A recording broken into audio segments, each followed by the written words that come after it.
To Uncensored Conservatism, episode 118, the Mueller probe, continuing on the Spygate saga. So, on November 8th, 2016, Donald Trump won the presidency. 10 days later, he announced Senator Jeff Sessions of Alabama to become the Attorney General. The nomination was controversial from the start as various interest groups lined up for and against him, but no one could deny his credentials. Hearings began on January 10th, 2017, before the Senate Judiciary Committee. He was approved on a party line vote 11-9 on February 1st, and the nomination was sent to the full Senate for confirmation. Because he was still a sitting senator, the vote had to be delayed pending the confirmation of Education Secretary Betsy DeVos, since his vote was needed. After she was confirmed, Senator Elizabeth Warren of Massachusetts attempted to delay the vote on Sessions, but was cut short by Senate Majority Leader Mitch McConnell of Kentucky, and he was eventually confirmed on February 8th by a 52-47 vote. Sessions was asked during his hearing whether he had contact with any Russian officials during the campaign, but he answered in the negative.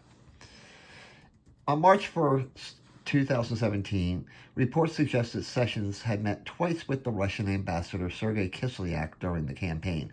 The first meeting was during a Heritage Foundation event at the RNC convention in Cleveland, which was attended by ambassadors from several countries besides Kislyak.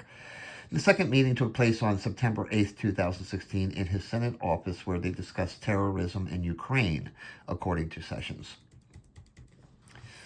Upon revelations of meetings, some in the Senate demanded he step down since he testified he never met with any Russian officials. Some went further and accused him of perjury. Sessions countered that in the discussions with Kislyak, the campaign was never discussed, nor the possibility of a Trump presidency. Senator Lindsey Graham of South Carolina, a Republican, suggested that Sessions should recuse himself from any investigation into Russian interference in the 2016 election. And on March 2nd, 2017, he did just that. As a result, leading any investigation would fall to Deputy Attorney General Rod Rosenstein. In March 2017, Democrat senators requested the FBI to investigate whether Sessions had committed perjury before the Judiciary Committee. That job was handled by Andrew McCabe, and no charges were ever filed.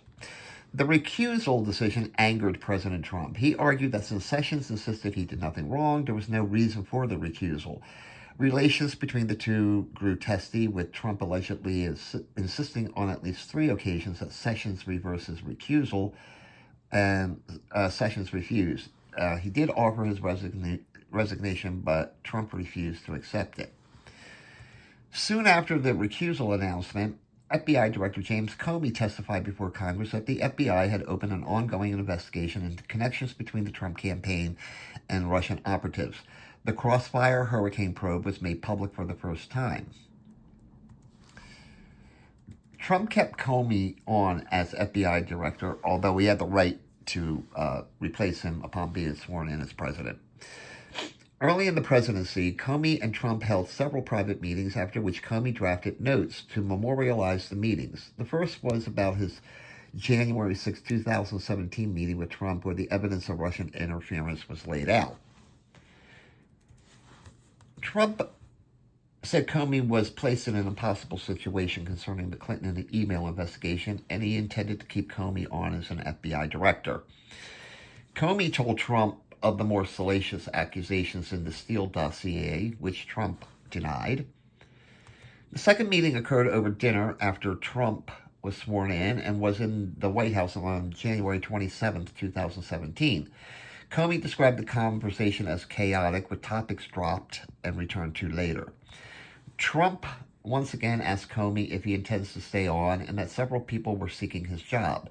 Comey told Trump he had the right to let him go as FBI director, but he intended to stay on. In an interesting remark, Comey said, quote, "I don't leak, I don't do weasel moves," end quote, and Trump said he expected loyalty from administration officials. The next meeting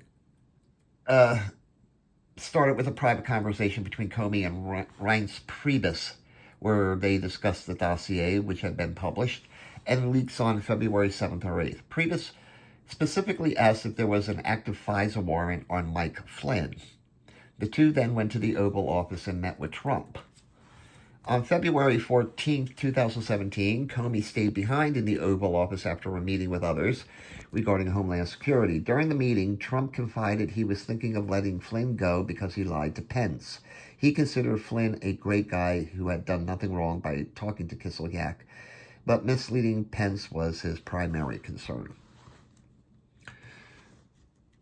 Trump returned to Flynn and told Comey, "I hope you can see your way clear to letting Flynn go. He's a good guy. I just hope you can let this go." A March 30th phone call between the two was memorialized in a memo, and Trump discussed the Russian cloud hanging over his administration being a distraction. Comey told Trump he was not the subject of any ongoing investigation. Trump also said he did not know nor ever met Sergei Millian, whose name was circulating in the press. On April 11th, another phone call was the subject of notes, where Trump asked Comey if he could publicly note that Trump was not under investigation and that he relayed that previous request to Rosenstein. The April 11th recollection of the phone call is the last note Comey kept of his interactions with Trump. So something happened between April 11th and May 9th, 2017, when things drastically changed in the relationship between Trump and Comey. Based on a memo and letter from the acting Attorney General, Rod Rosenstein, he suggested that James Comey be fired as director of the FBI.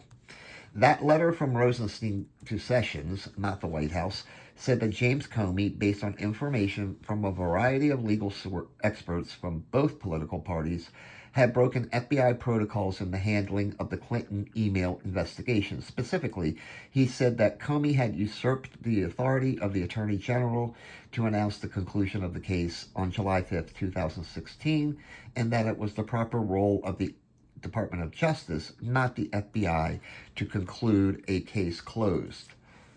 The memo was dated May 9th, 2019, and Comey was fired Comey was fired later that day. Andrew McCabe took over and later recalled that Rosenstein was against the letter but was forced to write it by Trump. This conflicts with Rosenstein's testimony before Congress when he revealed that he and Jeff Sessions had discussed firing Comey for different reasons in 2016 before Sessions was the Attorney General. What happened between April 11th and May 9th was that a federal grand jury was convened in Alexandria, Virginia, and subpoenas were issued to associates of Michael Flynn. Sessions and Rod Rosenstein knew McCabe would become interim FBI director, and according to Comey's notes, Trump had reservations about McCabe and had even forwarded a copy of those notes on to Rosenstein. A week after firing Comey, the New York Times reported Comey had kept contemporaneous notes on all his private phone calls and meetings with Trump. The Washington Post and Wall Street Journal confirmed the story. After being fired, Comey gave his private notes to Benjamin Wittes. Wittes is a former Harvard law professor and journalist for the Washington Post who, in 2010, along with others, founded the Lawfare blog dedicated to national security issues. Wittes then admitted that he turned over the notes he received from Comey to reporters at the New York Times. However, in Comey's June 8, 2017 testimony before Congress, he said that he gave the notes to longtime friend Daniel Richmond, a Columbia University law professor.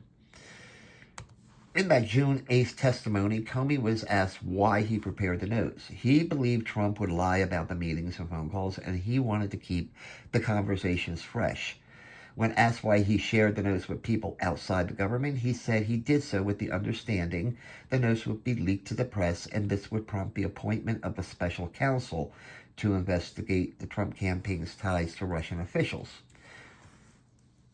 The ploy worked, because one day after the New York Times story, with Sessions recused from anything related to Russia, the ongoing crossfire investigation fell to Rod Rosenstein, who named Robert Mueller.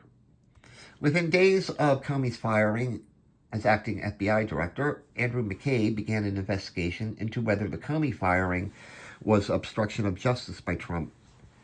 trying to shut down the entire probe. This line of investigation was later incorporated into the Mueller charging documents, granting him authority to take over that investigation.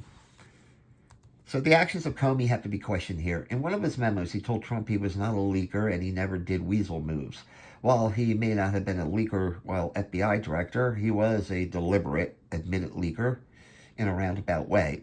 Whether it was Wittes or Richmond, handing over the notes was a deliberate act that achieved its desired outcome. In other words, he was a weasel. Comey subsequently hired Richmond as his attorney, thus blocking the investigation of the connection under attorney-client privilege. The rest is history as Robert Mueller took over the investigation beginning in May 2017 and began assembling his team of investigators. And that's it for today. Thanks. Have a great day. More pleasant tomorrow.